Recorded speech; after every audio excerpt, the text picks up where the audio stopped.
find the general solution of trigonometric equations. Next example is sin theta equal to tan theta. Sin theta equal to tan theta.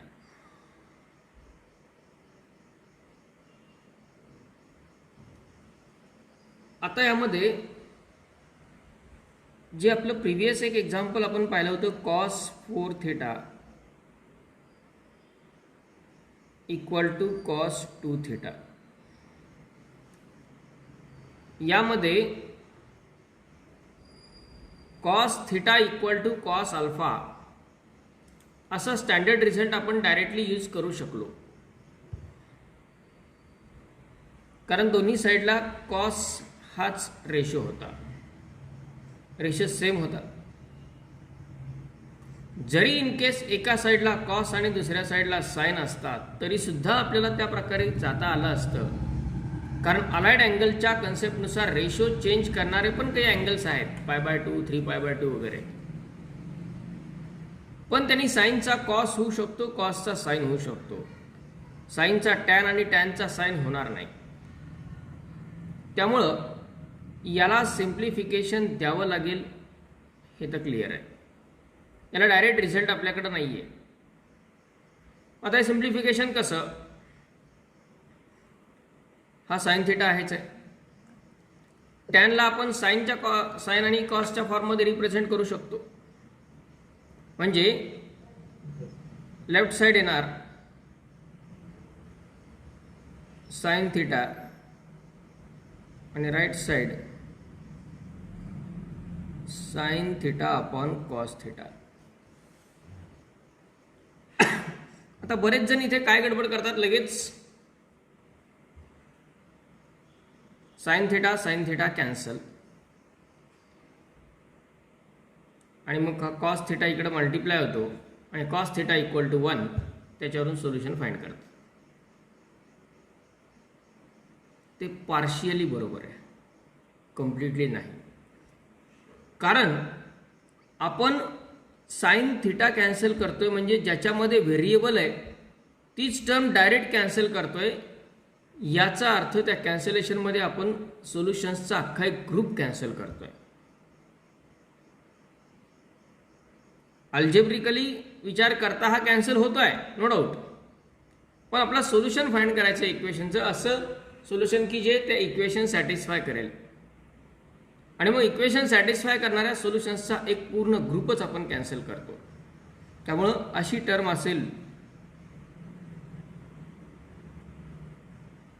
तर cancel नाही करायची. हां, cancel कधी करता येईल, add सबट्रॅक्टमध्ये असेल cancel करता येईल, कारण प्लस मायनसमध्ये असंही ते सगळे सोल्युशन्स कॅन्सल होऊन जाणार आहेत. डिव्हिजनमध्ये असेल डिनॉमिनेटरला तरी कॅन्सल करता येईल, कारण असंही डिनॉमिनेटरला 0 येणं आपल्याला नकोच आहे. त्यामुळं डिनॉमिनेटरला असते दोन्ही तर चाललं असतं, पण या सिच्युएशनमध्ये ते कॅन्सल करणं, मल्टिप्लिकेशनमध्ये असेल तर कॅन्सल नाही करता येत, कारण त्याच्यावरून आपल्याला आणखी एक सोल्युशन्सचा ग्रुप मिळतो. तो कसा, ही पूर्ण टर्म आधी लेफ्ट साईडला घ्या मायनसमध्ये, किंवा टॅन थीटा आधी मायनसमध्ये घ्या, किंवा आणखी सिंपल आधी कॉस थीटा मल्टिप्लाय घ्या, म्हणजे लेफ्ट साइड येईल sine theta into cos theta आणि राइट साइड परत साइन थीटा. आता हा साइन थीटा लेफ्ट साइडला घ्या, मायनसमध्ये येईल, म्हणजे sine theta into cos theta minus sine theta equal to 0. आता या दोन्ही टर्ममधून साइन थीटा कॉमन घेता येतो. साइन थीटा जर कॉमन घेतला तर काय येईल, sine theta in bracket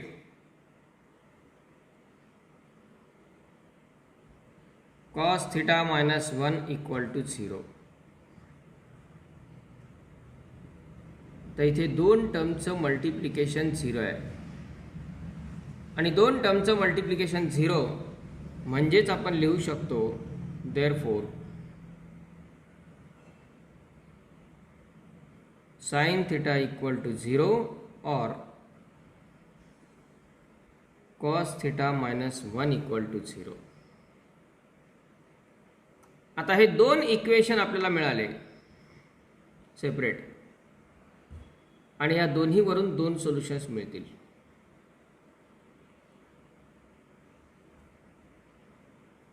first, sine theta equal to 0 implies direct standard result आहे आपल्याकडे.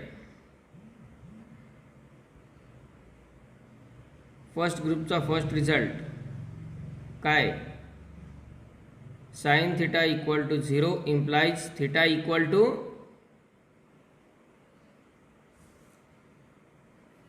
n pi. बरोबर आहे. Sine theta equal to 0 implies that theta equal to n pi where n belongs to z. एक solution मिळालं.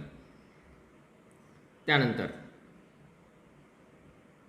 cos theta -1 equal to 0 म्हणजेच cos theta equal to 1.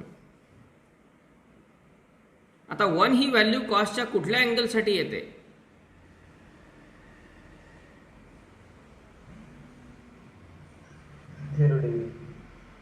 0 साठी. बरोबर आहे. म्हणजेच आपण 1 ला लिहू शकतो cos 0. 1 ला काय लिहिता येईल? cos 0. आता हा cos theta equal to cos alpha या फॉर्म मध्ये आला.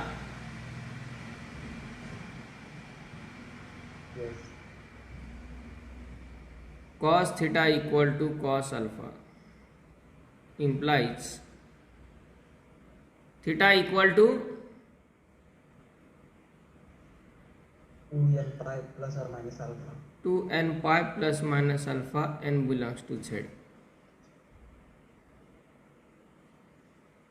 इथे अल्फा म्हणजे 0 आहे,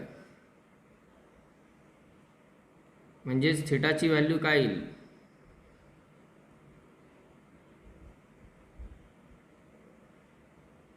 to N pi plus or minus 0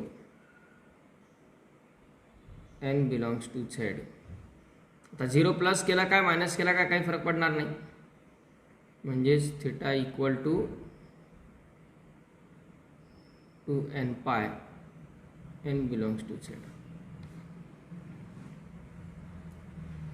म्हणजे ओव्हरऑल यामध्ये आपल्याला दोन सोल्युशन्स मिळाले, एक याच्यावरून आणि एक या कॉस थीटा इक्वल टू 1 वरून.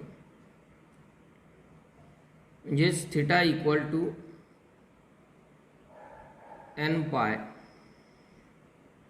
और थीटा इक्वल टू 2n पाय where n belongs to z is the required general solution.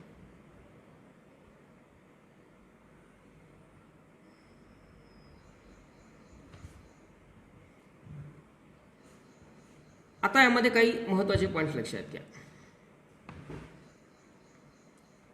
Theta equal to n पाय आलाय, म्हणजे पायचा कोणताही मल्टिपल चालतोय, आणि थीटा इक्वल टू 2n पाय पण आलाय, याचा अर्थ 2 पायचा मल्टिपल चालतोय. जो n पाय म्हणजे काय ऍक्च्युली?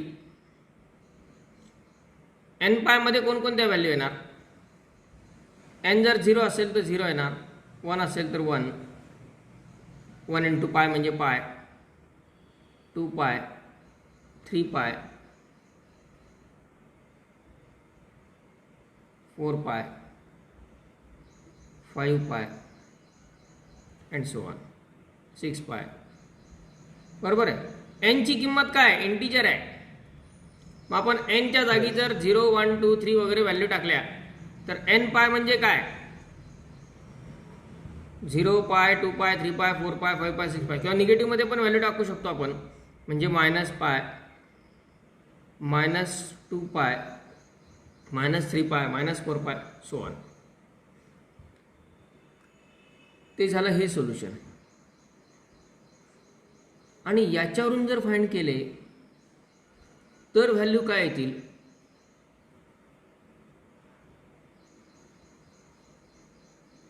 0.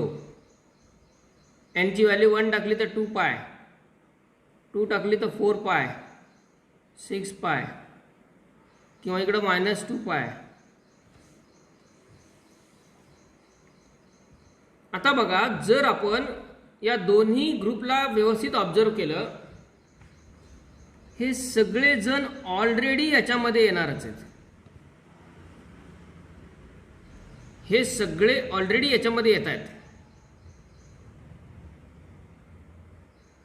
म्हणजे आपण हे दोन्ही सोल्युशन्स लिहिण्याऐवजी हे जरी सोल्युशन लिहिलं फक्त, तर त्यात हे सगळे इन्क्लूड होत आहेत सेकंडवाले. याला म्हणतात जनरल सोल्युशन, जे ते कंबाईन करणे.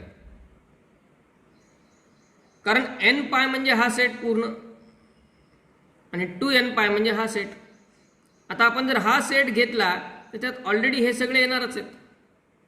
पण आपण जर हा सेट घेतला तर यातले सगळे जण त्यात येत आहेत का? नाही येत. आणि गडबड इथेच होते. पहा, जर आपण साइन थिटा इथे डायरेक्ट कॅन्सल केला असता तर कॉस थिटा इक्वल टू 1 याच्यावरून आपला आन्सर हे आलं असतं. ते अर्ध बरोबर आहे, पण अर्धे सोल्युशन्सच गायब केले आपण ह्या कॅन्सलेशन मध्ये. तर त्रास कुठं होतो? मेन प्रॉब्लेम ऑब्जेक्टिव्ह क्वेश्चन मध्ये होतो. ऑब्जेक्टिव्ह मध्ये हे पण ऑप्शन असतं, हे पण ऑप्शन असतं, आणि ते दोन्ही वेगवेगळे ऑप्शन असतात. आपण काय करतो? साइन थिटा कॅन्सल करतो, कॉस थिटा इक्वल टू 1, त्याच्यावरून हे आन्सर काढतो, ऑप्शनमध्ये दिसतं, फायनल आन्सर करेक्ट. नाही, गडबड तिथे होते. हे जर घेतलं तर त्यात हे सगळे येतातच, पण हे जर घेतलं तर त्यात हे सगळे येत नाहीत. आणि त्यामुळं ऑब्झर्वेशन्स हे खूप महत्त्वाचे असतात प्रत्येक स्टेजला. कुठे काय कॅन्सलेशन चालतं हे प्लस मायनसमध्ये असता कॅन्सल केलेला चालला असता, डिव्हिजनमध्ये असता कॅन्सल केलेला चालला असता, पण मल्टिप्लिकेशनमध्ये आहे कॅन्सल केलेला नाही चालत. कारण तो कॉमन घेऊन त्याच्यावरून एक सोल्युशनचा ग्रुप मिळतो, आणि तोच तर मुख्य ग्रुप होता, आणि तो मुख्य ग्रुपच आपण इथे कॅन्सल करतो. येते लक्षात? हे व्हेरिएबल आहे. जर कॉन्स्टंट असता एखादा तर तो कॅन्सल करता येतो, त्याचा काही प्रॉब्लेम नाही. पण ज्याचं आपल्याला सोल्युशन काढायचं आहे, ज्याची व्हॅल्यू आपल्याला फाइंड करायची आहे, त्या व्हेरिएबललाच आपण इथे कॅन्सल करतोय, आणि त्या कॅन्सलेशनमुळं सोल्युशनचा अख्खा एक ग्रुप आपला कॅन्सल होतोय. म्हणून हे कॅन्सल न करता याला या प्रकारे सिम्प्लिफाय करावं लागतं. Okay, take down this.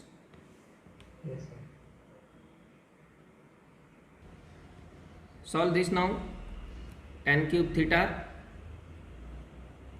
equal to 3 tan theta.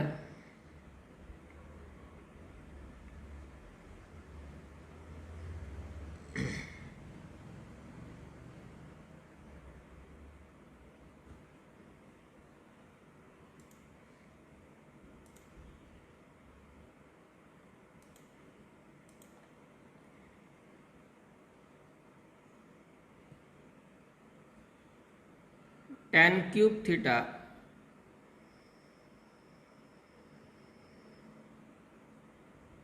equal to 3 tan theta. यामध्ये तसंच काय करतात काही जण, डायरेक्ट एक टॅन थिटा कॅन्सल. एक टॅन थिटा कॅन्सल म्हणजे tan square theta equal to 3. अर्धे सोल्युशन्स कॅन्सल होऊन जातात. मग काय करायचं आहे? 3 टॅन थिटाची टर्म लेफ्ट साईडला घ्या, म्हणजे यालाच आपण tan cube theta minus 3 tan theta equal to 0 लिहिलं. यामध्ये आता एक टॅन थिटा कॉमन घेतला तर ब्रॅकेटमध्ये काय शिल्लक राहिलं?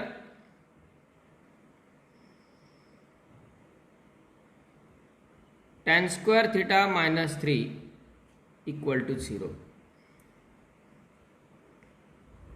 म्हणजेच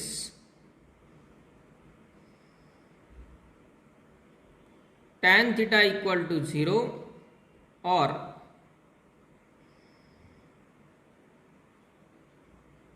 tan square theta minus 3 equal to 0.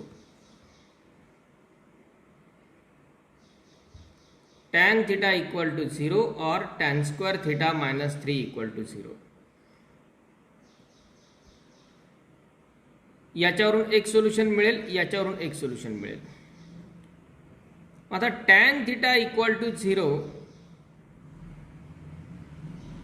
implies that theta equal to काय असतो n pi. n pi where n belongs to z. Tan theta equal to 0 implies that theta equal to n pi. Okay, then tan square theta minus 3 equal to 0.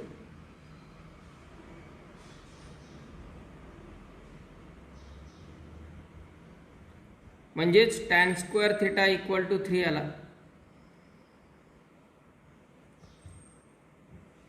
त्याचं square route नाही घ्यायचं. Square route घेतलं की पुन्हा plus R minus येतो. मग त्या प्लससाठी वेगळं सोल्युशन काढावं लागतं, मायनससाठी वेगळं सोल्युशन काढावं लागतं. त्यापेक्षा आपल्याकडे डायरेक्ट स्क्वेअरचाच रिझल्ट आहे. tan square theta equal to आपण 3 लाच रूट 3 चा स्क्वेअर लिहू शकतो. बरोबर. आता रूट 3 ही व्हॅल्यू टॅनच्या कुठल्या अँगलसाठी येते? 60 म्हणजे π/3. त्यालाच लिहिता येईल tan स्क्वेअर π/3. बरोबर. आणि मग रिझल्ट आपल्याकडे काय आहे?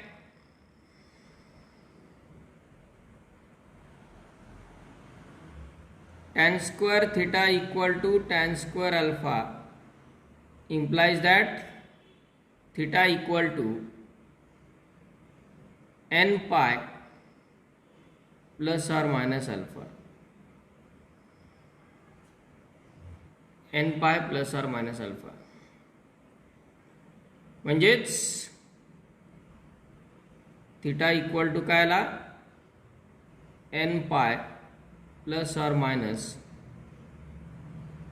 अल्फा म्हणजेच π/3. देअरफॉर पहिलं सोल्युशन काय आलं? थीटा इक्वल टू n पाय. और दुसरं solution n pi plus or minus π/3. तर यात मात्र दोन्ही सोल्युशन्स ठेवावे लागतील.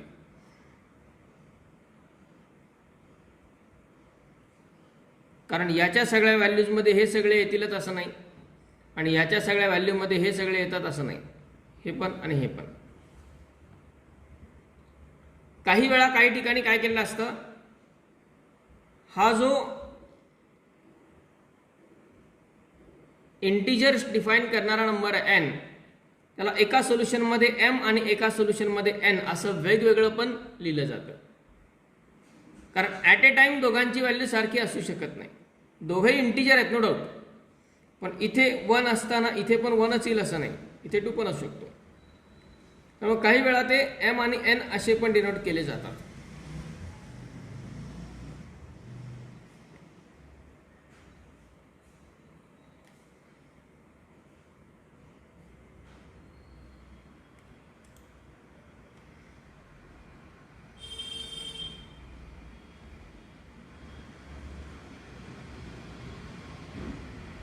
Complete this.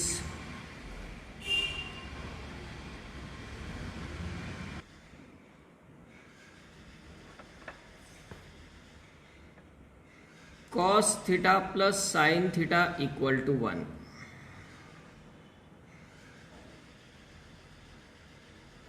Squaring both sides.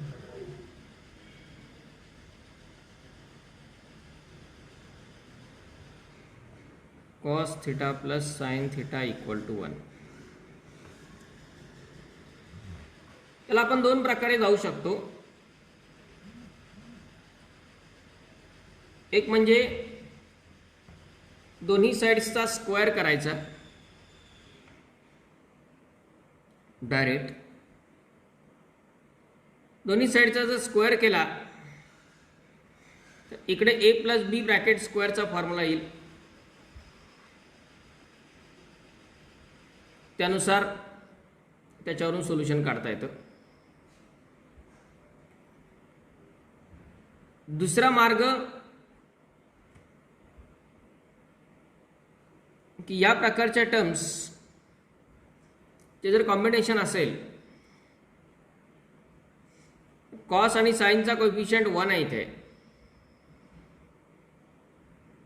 Through out 1/√2 ने मल्टिप्लाय करू शकतो आपण.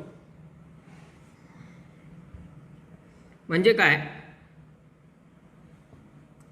थ्रू आउट जर 1/√2 ने मल्टिप्लाय केलं तर काय येईल term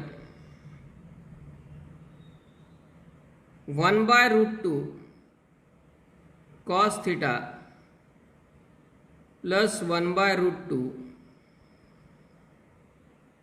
sign theta equal to 1/√2.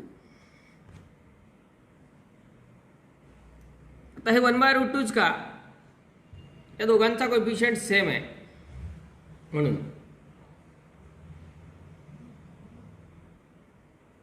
1/√2 cos theta 1/√2 sine theta equal to 1/√2.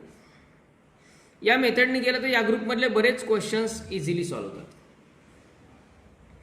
यासाठी आपल्याला ट्रिग्नोमेट्रीमधला कंपाऊंड अँगल म्हणजेच ॲडिशन सबट्रॅक्शन फॉर्म्युलांचा ग्रुप महत्त्वाचा आहे. आपल्याकडे sine A plus B, sine A minus B, cos A plus B आणि कॉस ए मायनस बी असे 4 रिझल्ट्स आहेत. Sine A plus B equal to काय असतो,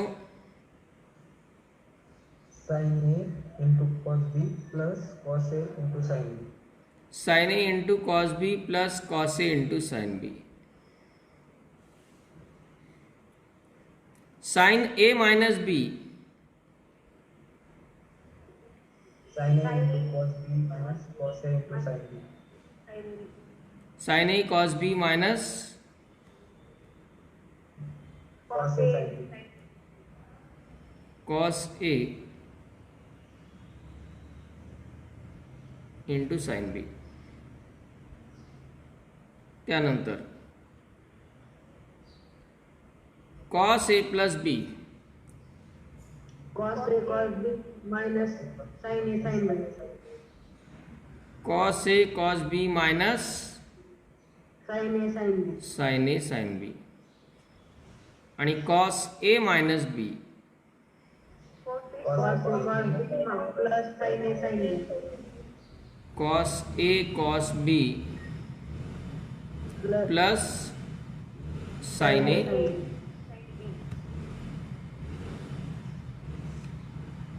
बेसिकली ट्रिग्नोमेट्री असेल किंवा कॅल्क्युलसमध्येही डेरिव्हेटिव्हजच्या इन्व्हर्सच्या एका ग्रुपमध्ये, इंटिग्रेशन्समध्येही एक ग्रुप आहे क्वेश्चन्सचा इंटिग्रेशन इव्हॅल्युएशनचा. ह्या तीनही ठिकाणी या ग्रुपचा खूप इम्पॉर्टन्स आहे. आणि याच टॉपिकमध्ये आपल्याला लास्ट सेक्शनमध्ये इन्व्हर्स ट्रिग्नोमेट्रिक फंक्शन्सचा जो पार्ट पाहायचा आहे, तिथेही या कन्सेप्टचा खूप यूज चांगल्या प्रकारे होतो.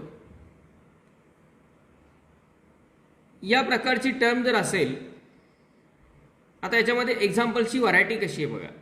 एकाच प्रॉब्लेममध्ये पूर्ण ग्रुप आपल्याला कव्हरअप करता येतो. Cos theta plus sine theta equal to 1 हे एक एक्झाम्पल झालं.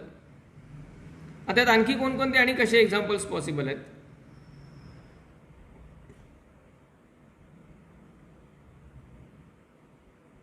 Cos theta minus sine theta equal to 1, म्हणजे मध्ये प्लस ऐवजी मायनस असू शकतो. त्यानंतर cos theta plus √3 sine theta equal to 1. किंवा इथं प्लस ऑर मायनस, इथं 2 एक्झाम्पल तयार करतो मी. त्यानंतर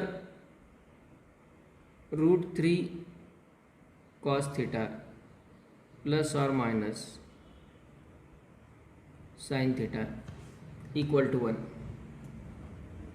आता 1 ऐवजी √3 पण असू शकतो. म्हणजे हे 4 एक्झाम्पल झाले. अजून 4 तयार होतील इकडे √3ला रिप्रेझेंट केले तर. म्हणजे ते 4 प्लस हे 4 8 9 आणि हे 10 एक्झाम्पल्स एकाच ट्रॅकवरचे. करायचं काय असतं आपल्याला की ही जी टर्म असते ती यापैकी एका फॉर्ममध्ये कन्व्हर्ट करायची असते आणि त्याच्यावरून यातलाच एखादा फॉर्म्युला जो कुठला येईल, ज्या फॉर्ममध्ये येईल तो फॉर्म्युला रिव्हर्स डायरेक्शनमध्ये यूज करायचा आणि या फॉर्ममध्ये रिझल्ट मिळवायचा. याच्यामध्ये हिंट म्हणजे तो 1 होता आणि या एक्झाम्पलमध्ये √3 ही हिंट आहे.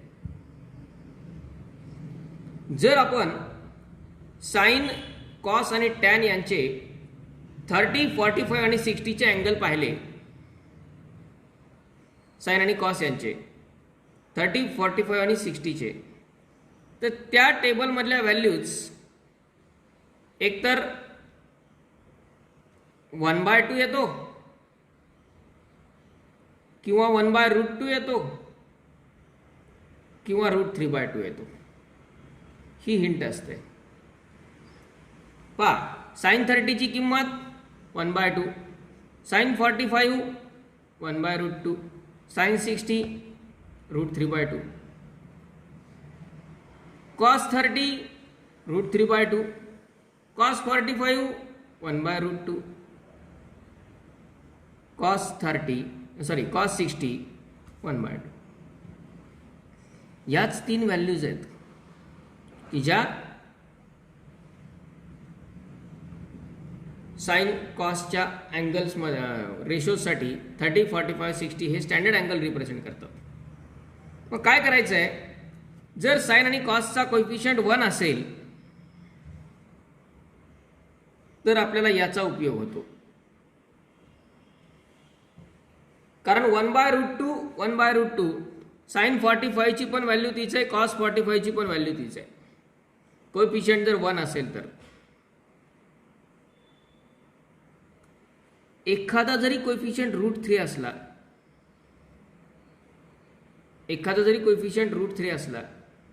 तर आपल्याला याचा उपयोग होतो. मग इथे जसं आपण थ्रूआउट डिवाइड बाय √2 घेतलाय, त्याऐवजी थ्रूआउट डिवाइड बाय 2 घ्यावं लागेल. मग 2 ने डिवाइड केलं की काय होईल, एखाद्या ठिकाणी √3/2 येईल, एखाद्या ठिकाणी 1/2 येईल. हा पण स्टँडर्ड आहे, हा पण स्टँडर्ड आहे. ओके. मग थोडक्यात आपल्याला ह्या टर्म्स π/6, π/4, π/3 या स्टँडर्ड अँगलच्या फॉर्ममध्ये कन्व्हर्ट करायच्या असतात. मग यात आता आपण 1/√2 ने मल्टिप्लाय केलंय थ्रूआउट. याचा पुढं काय यूज, या 1/√2 ला आपण साइन π/4 लिहू शकतो किंवा कॉस π/4 पण लिहू शकतो. पुन्हा 2 प्रकार जातील पुढं. याला जर साइन लिहिलं तर याला कॉस लिहायचं आणि याला जर कॉस लिहिलं तर याला साइन लिहायचं. कारण साइन π/4 ची पण व्हॅल्यू 1/√2 असते आणि कॉस π/4 ची पण व्हॅल्यू 1/√2 असते. दोन्ही व्हॅल्यू 1/√2 येतात. त्यामुळे याला साइन π/4, याला कॉस π/4 लिहा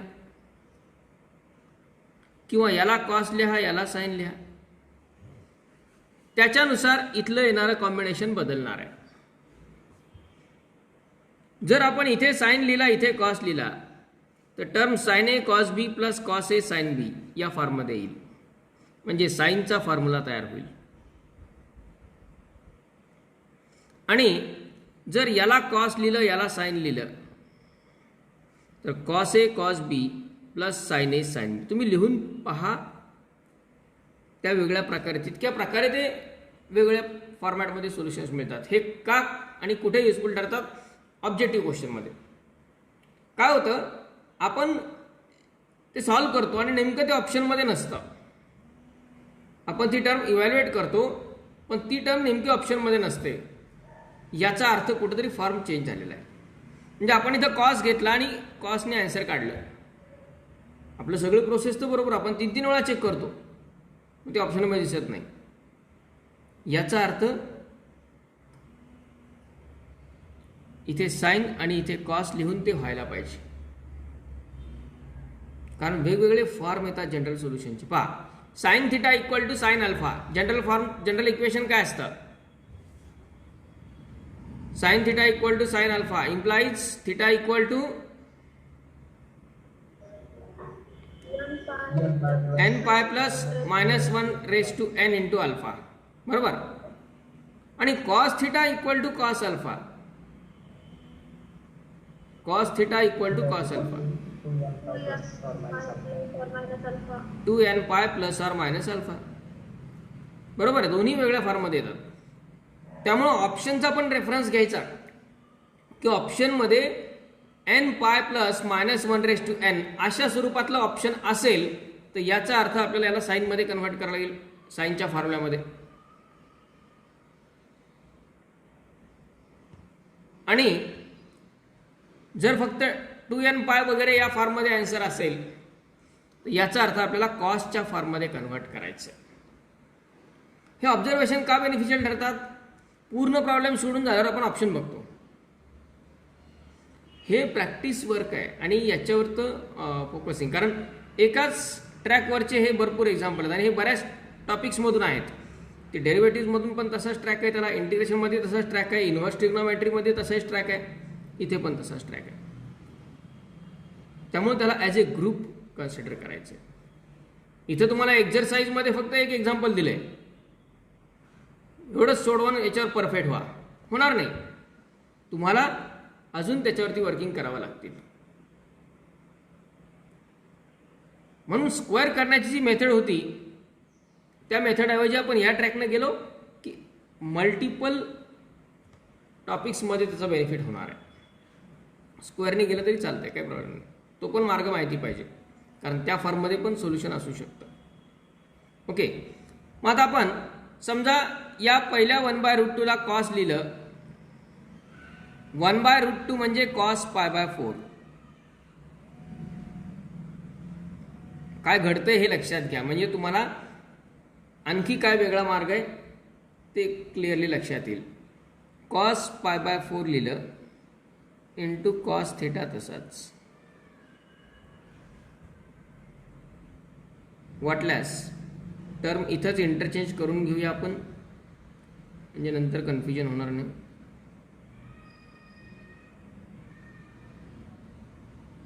ठीक आहे. नंतर या 1/√2 ला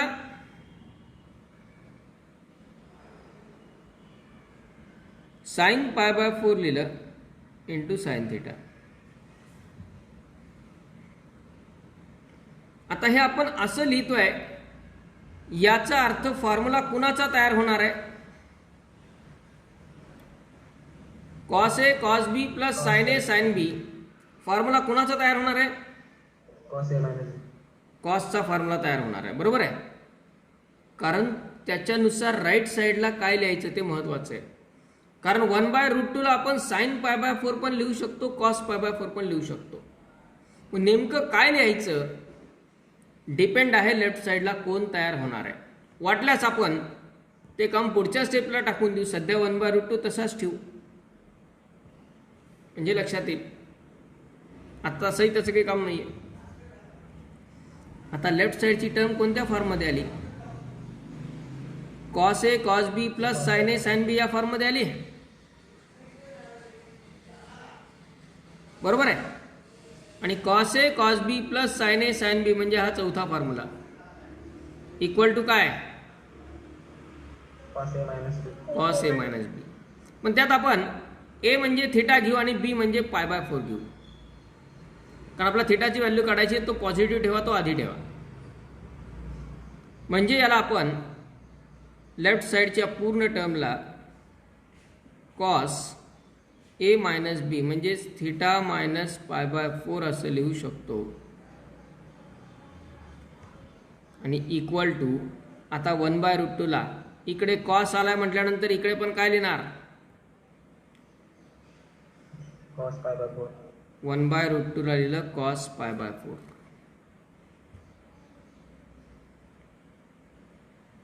तर जर आपण याला साइन लिहिलं असतं आणि याला कॉस लिहिलं असतं तर sign A cos B plus cos A sine बी पहिला फॉर्म्युला तयार झाला असता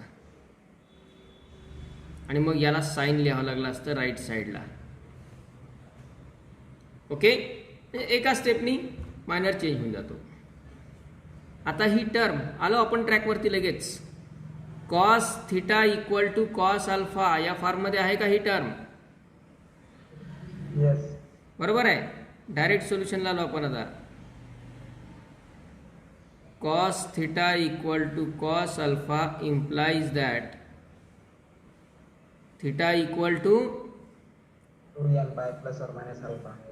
2n pi plus or minus alpha n belongs to z. पण यात थिटा म्हणजे हा पूर्ण ब्रॅकेट, लेफ्ट साइडचा हा पूर्ण ब्रॅकेट म्हणजे थिटा आणि हा अल्फा. सोल्युशन काय येईल मग? देअरफॉर थिटाच्या जागी येणार theta minus π/4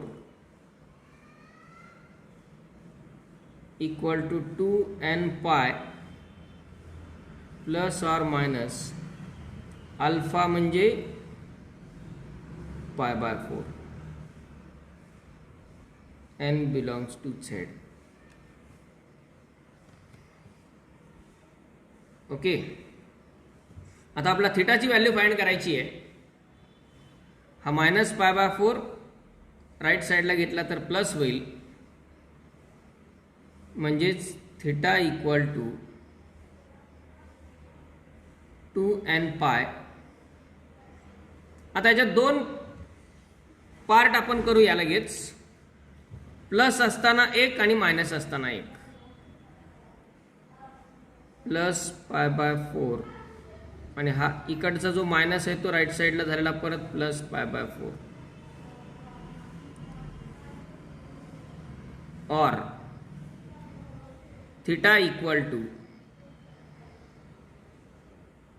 2n pi minus π/4 plus π/4. काय केलंय? इकडे जे हे प्लस मायनस आहे त्यातला प्लस घेऊन एक आणि मायनस घेऊन एक असे दोन सोल्युशन्स मिळवले. म्हणजेच finally theta equal to 2n पाय π/4 प्लस π/4 किती?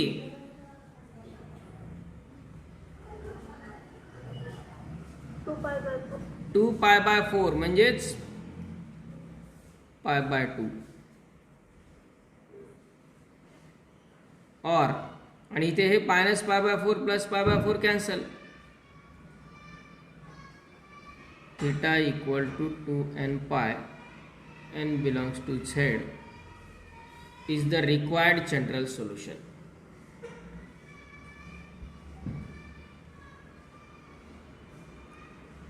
Is a required general solution.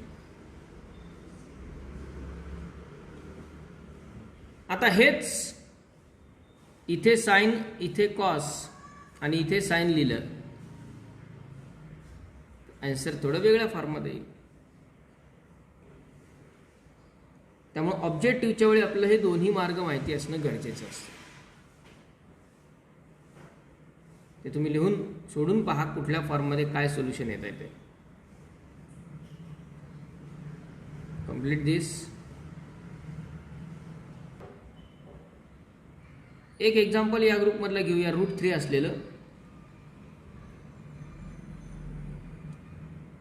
Minus असलेलं घेऊ वाटल्यास, म्हणजे तो पण टाईप होईल.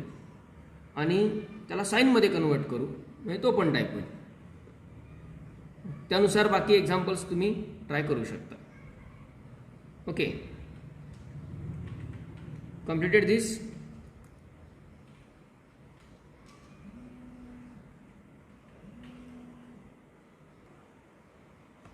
घ्या मग.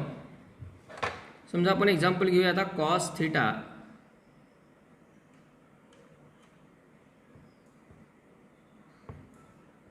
Minus √3 sine theta equal to 1.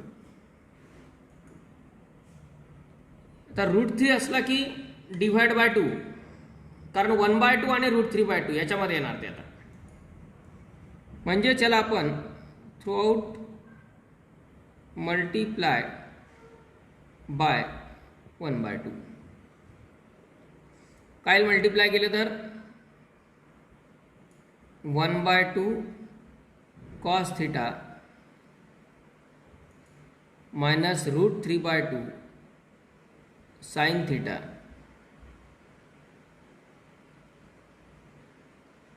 Equal to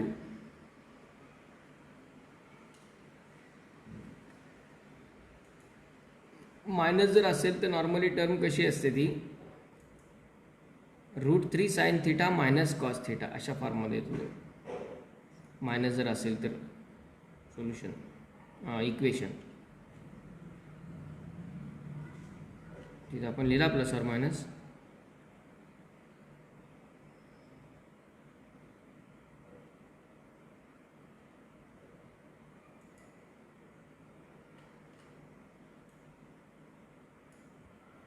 √3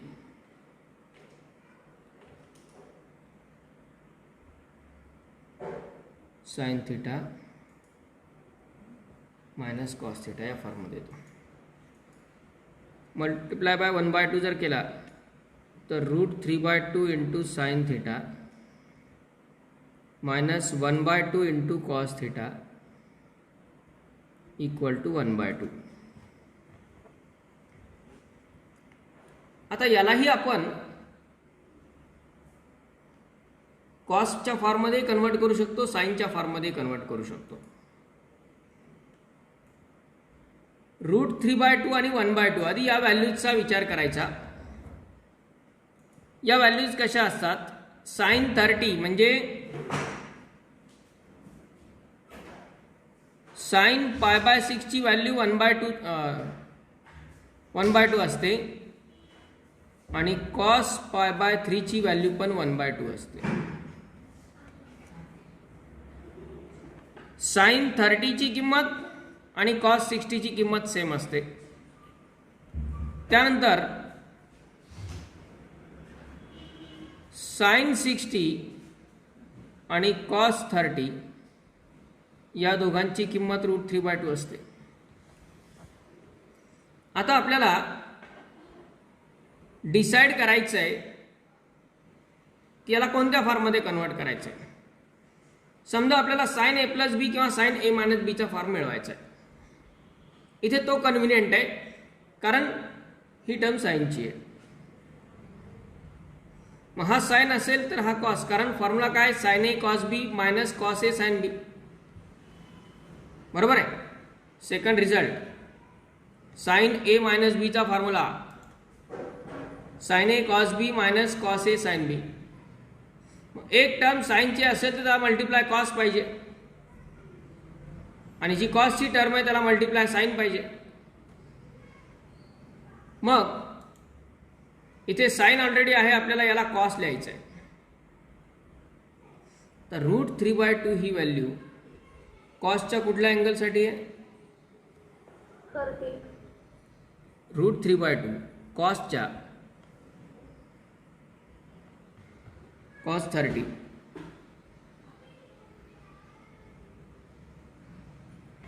π/6 पाहिजे इथे.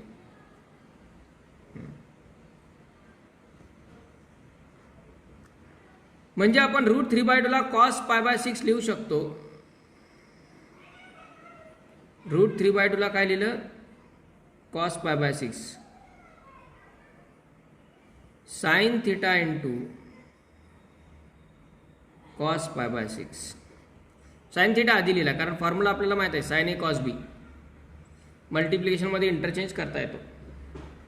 √3/2 ला लिहिलं cos π/6. आता एकदा आपलं ठरलं ना π/6 या अँगलचं, तर मग सगळीकडं या दोन्ही टर्ममध्ये π/6च पाहिजे. राईट साईडचा अँगल बदलला तरी चालतो, काही प्रॉब्लेम नाही. राईट साईडचा अँगलचा चेंज चालतो, फक्त रेशो बदलू द्यायचा नाही राईट साईडला. पण लेफ्ट साईडला मात्र अँगल इथं दोन्ही ठिकाणी सेम ठेवायचा आहे. आणि येतोच तो सेम येतोच. cos π/6 टाकला इथे. पुढच्या टर्ममध्ये आधी cos θ लिहू आपण.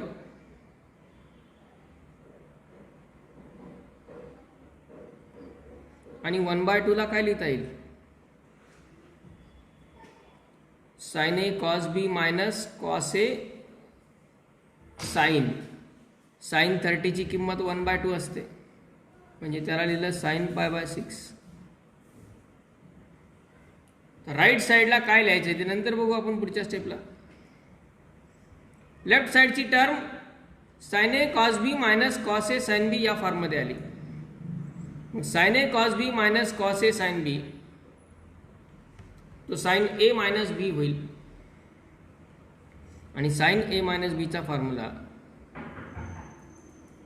sin θ मायनस π/6 आणि इक्वल टू 1/2. म्हणजे आता साईनच रेशो पाहिजे. 1/2 ही व्हॅल्यू साईनच्या कोणत्या अँगलसाठी येते? 30. कारण इकडे साईन असेल तर इकडे पण साईनच घ्यायचा आहे. म्हणजे ही term sin θ equal to sin alpha या फॉर्ममध्ये आली. मग sin θ equal to sin alpha असेल. implies that theta equal to n pi plus minus 1 raised to n into alpha. n belongs to Z.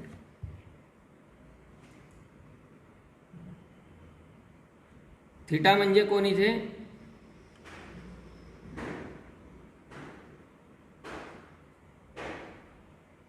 Theta minus π/6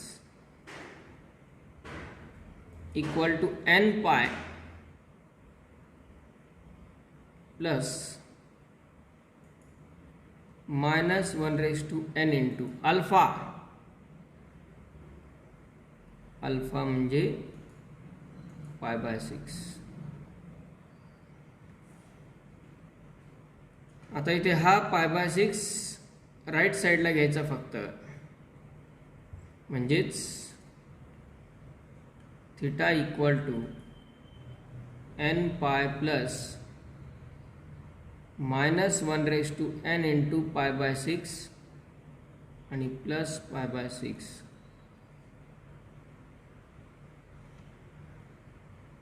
इथे π/6 काही cancel होणार नाही, direct दोन्हीतून common घेऊन ठेवू शकतो आपण. ते n वर डिपेंड आहे. n जर ऑड असेल इव्हन असेल तर त्यानुसार यांचं ॲडिशन सबट्रॅक्शन होईल. पण आपल्याला जनरलाइज विचारलंय त्यामुळे हे जनरल सोल्युशन लिहून टाकलं. ओके,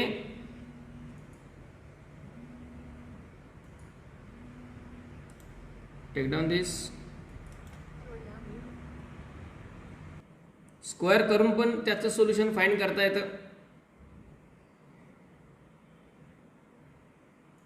पण हा मार्ग लक्षात ठेवा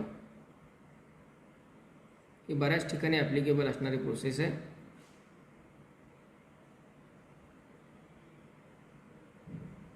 असेच यातले हे बाकीचे एक्झाम्पल्स पण काही 1-2 एक्झाम्पल सॉल्व करून पहा. सगळे सोडवले तर दॅट इज बेटर. फक्त जिथे √3 आहे मायनस आहे तिथे ही टर्म आधी घ्यायची आहे. तसं सोडवलं आहे आपण.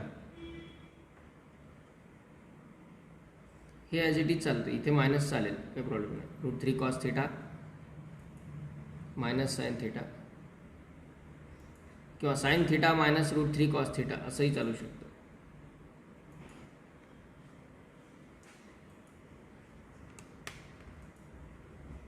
फक्त हे 4 फॉर्म्युले आणि हे 3 व्हॅल्यू, याच्यात आपल्याला तो प्रॉब्लेम वेगवेगळ्या प्रकारे त्याचे सोल्युशन्सचे वेगळे फॉर्म येतात, ते लक्षात घेणं गरजेचं असतं. डिपेंडिंग ऑन ऑप्शन्स त्या फॉर्मॅटमध्ये आपल्याला कन्वर्ट करण्यासाठी कुठल्या रिझल्टमध्ये कन्वर्ट करणं गरजेचं आहे, साईनमध्ये की कॉसमध्ये, याच्यावरती थिंकिंग करावं लागतं. ओके, कम्प्लिटेड दिस. Yes, sir. त्यानंतर एक क्वेश्चन याच्यामध्ये असा विचारला आहे,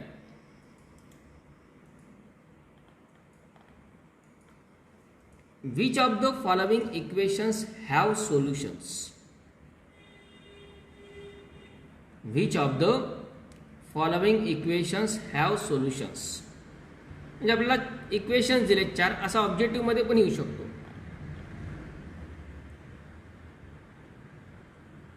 की आपल्याला पर्टिक्युलरली ऑब्जेक्टिव्हमध्ये अशा क्वेश्चनमध्ये काय राहणार की 4 ऑप्शन असणार, आणि which of the following equation does not have solution असे असू शकतं. म्हणजे आपल्याला ते सगळे इक्वेशन सोडून बघावं लागतं. आता इथे आपल्याला हे डिस्क्रिप्टिव्हमध्ये 4 वेगळे इक्वेशन दिलेले आहेत. कुठल्या इक्वेशनला सोल्युशन असणार नाही असं विचारलं आहे. फर्स्ट आहे cos 2 थिटा इक्वल टू -1. आता आपण आधी याला सोल्युशन आहे का नाही ते बघूया. सोल्युशन आहे का नाही ते बघायचं म्हणजे ते सोडवायचा प्रयत्न करायचा. cos theta equal to -1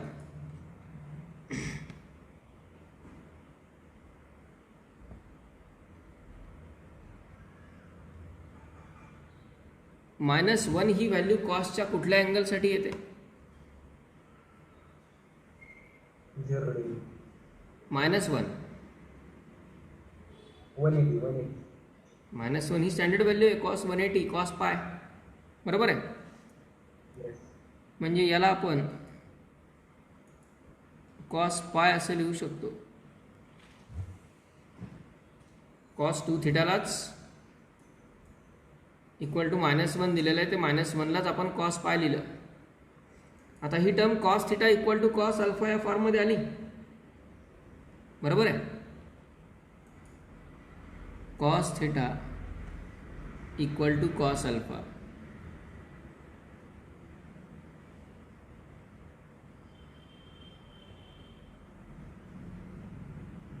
implies that theta equal to 2n pi plus or minus alpha n belongs to Z. Sir, एक sentence. अच्छा,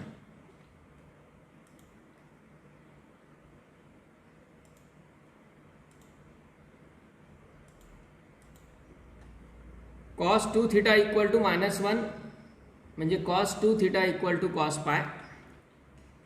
ही टर्म आहे cos theta equal to cos alpha या फॉर्ममध्ये, implies theta equal to 2n pi plus or minus alpha. पण इथे थिटाच्या जागी कोण आला लेफ्ट साईडला? थिटा ऐवजी 2 थिटा आहे, आणि अल्फा म्हणजे पाय. म्हणजेच 2 theta equal to 2n pi plus or minus alpha म्हणजेच पाय. 2 ने डिवाइड करा थ्रूआउट म्हणजे थिटाची किंमत मिळेल. हा 2 राईट साईडला जर डिवाइड घेतला तर थिटा इक्वल टू 2 ने डिवाइड केलं तर पहिल्या टर्ममधला 2 कॅन्सल होऊन जाईल, n pi plus or minus pi by 2 n belongs to Z. तर हे सोल्युशन तर मिळालं, म्हणजे या इक्वेशनला सोल्युशन आहे.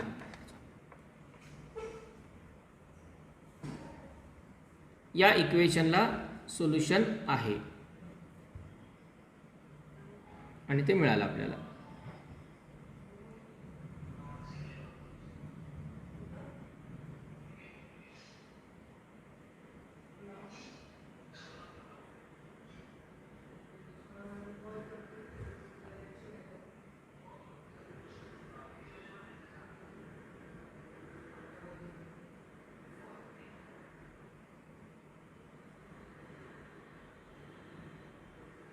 ओके.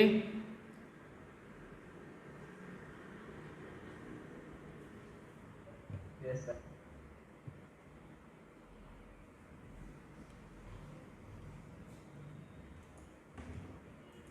घ्या. नेक्स्ट सेकंड इक्वेशन दिलेलं आहे.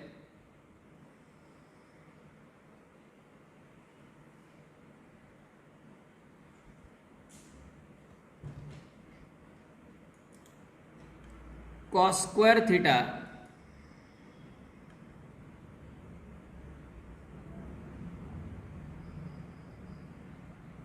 Equal to -1.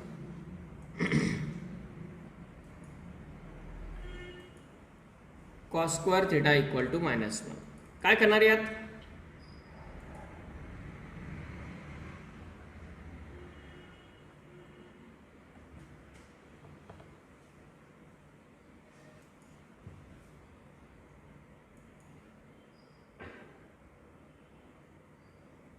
Yes,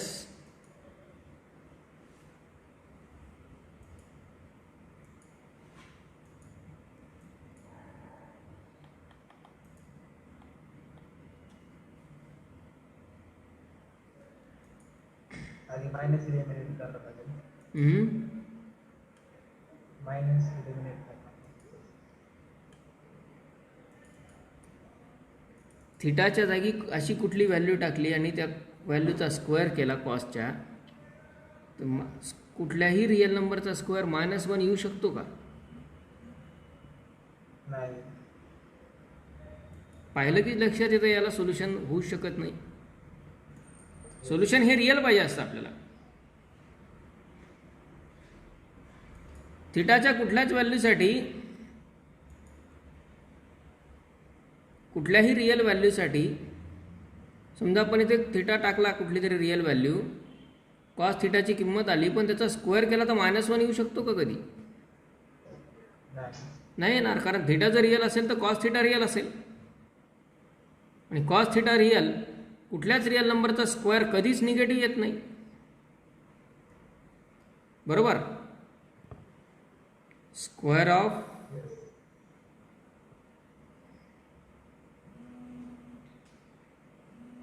real number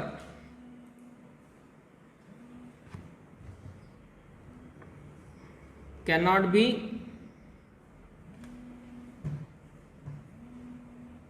negative. Therefore, this equation does not have solution. Okay.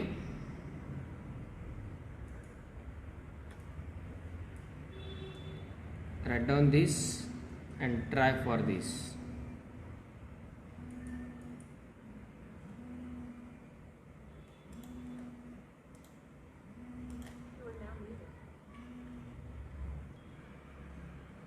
Two sin theta equal to 3.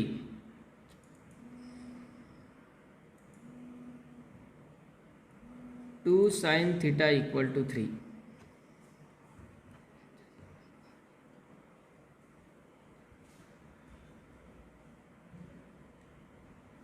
No solution येते. नो सोल्युशन येत आहे.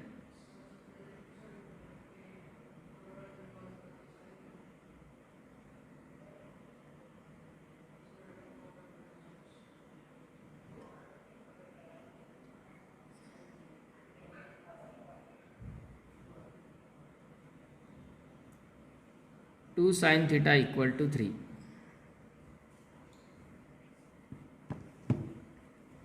काय होईल याच्यामध्ये?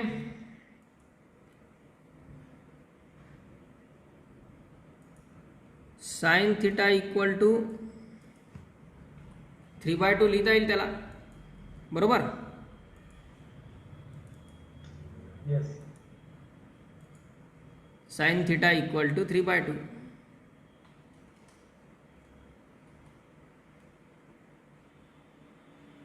आता पुढं 3/2 ही व्हॅल्यू साईनच्या कुठल्या स्टँडर्ड अँगलसाठी येते का? No, not yet. नाही येत. एक वेळ स्टँडर्ड अँगलसाठी व्हॅल्यू नाही आली तरी चालणार आहे, पण 3/2 ही व्हॅल्यू 3/2 म्हणजे 1.5 विच इज ग्रेटर दॅन 1. आता हा थिटा कुणीही असेल आणि कितीही असेल वेगळा जनरलाइज फॉर्ममध्ये, तरी साइन थिटाची किंमत कधीच 1 पेक्षा मोठी होऊ शकते का? नाही. Range of values of sine and cos is always -1 to +1. Sine theta आणि कॉस थिटाची किंमत ही नेहमीच -1 आणि +1च्या मध्येच येते. ती 1 पेक्षा मोठी कधीच येऊ शकत नाही.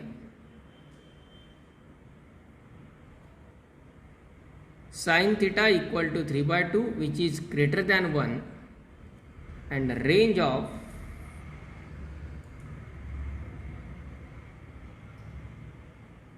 Sine theta is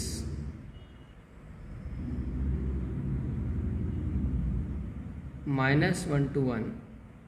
Therefore, this equation does not have solution. This equation does not have solution. Okay?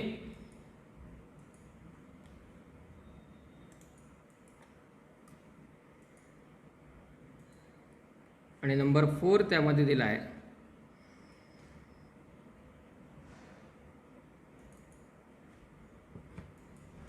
Three tan theta equal to 5.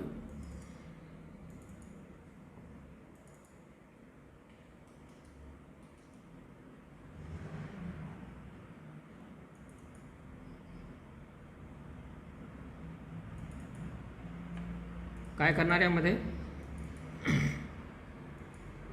Solution आहे सर. हां alternate number. हां Solution सोल्युशन नाही आहे आहे आहे सर. कारण टॅन थिटासाठी रेंजचा प्रॉब्लेम नाही आहे. टॅन थिटाची व्हॅल्यू -∞ टू +∞ काही असू शकते, बरोबर? म्हणजे यामध्ये 3 tan theta इक्वल टू 5 त्याचा होईल tan theta equal to 5/3.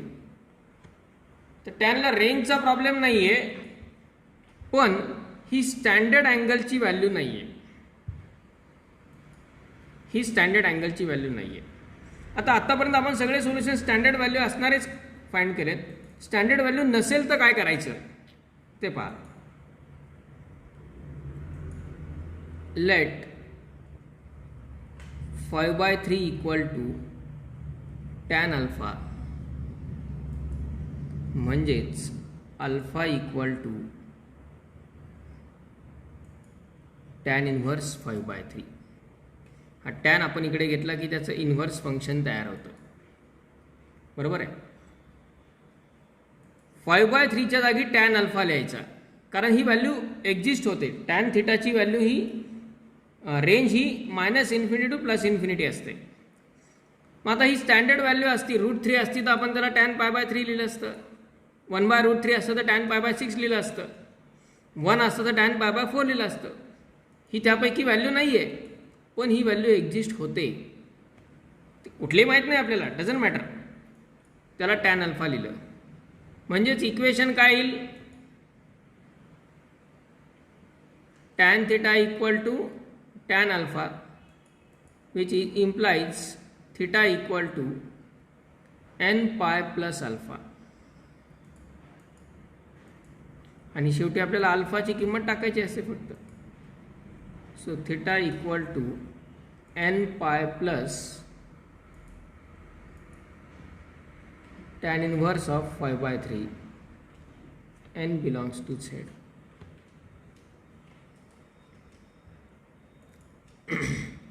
Okay. Yes, sir. So complete this one.